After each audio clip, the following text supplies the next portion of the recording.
আমাদের প্রভু এক নবীর উম্মত। আপনারা পারেন না তো আমার সাথে গান। আমাদের প্রভু এক নবীর উম্মত, জীবন বিধানে ওই শিবানী কোরআন।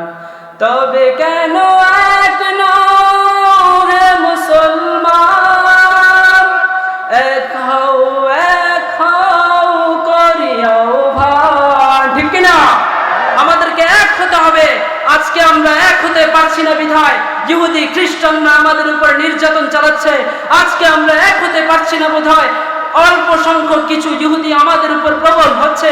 আজকে আমরা একতার ছায়াতলে আশ্রয় গ্রহণ করতে পারছি না বোধহয়। আমাদের এত পৌনে 200 কোটি মুসলমান থাকা সত্ত্বেও ফিলিস্তিনে আমার ভাইরা নির্যাতিত, আরাকানে আমার ভাইরা নির্যাতিত, চীনের উইঘুরেও আমার ভাইরা নির্যাতিত। কিন্তু আজকে যদি আমাদের একতা থাকতো, আমরা যদি সবাই একতার ছায়াতলে আশ্রয় গ্রহণ করতে পারতাম, তাহলে মুসলমানদেরকে ধূলিসাৎ করা তো দূরের কথা, মুসলমানদের দিকে চোখ বড় করে তোলার সাহস কেউ পেত না।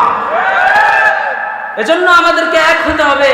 ভেদাভেদ ভুলে গিয়ে আমাদেরকে একতার ছায়াতলে আশ্রয় গ্রহণ করতে হবে।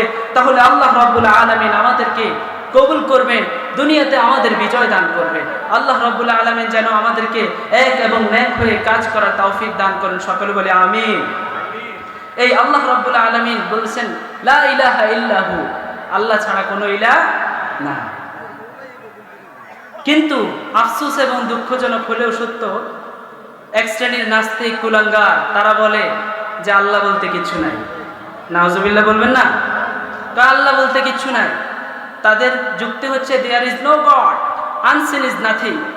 তারা বলে স্রষ্টা বলতে কিচ্ছু নাই, যেটা দেখা যায় না সেটা বিশ্বাস করা যায় না। সুতরাং আমরা তো স্রষ্টাকে দেখতে পাচ্ছি না, তাহলে আমরা কেন বিশ্বাস করব? নাউজুবিল্লাহ বলবেন না? অথচ আমরা দুনিয়াতে এমন অনেক কিছুই দেখতে পাই না, কিন্তু আমরা বিশ্বাস করি। আচ্ছা, আপনারা এখানে যারা আছেন, আপনারা কখনো বাতাস দেখেছেন? বিশ্বাস করেন না?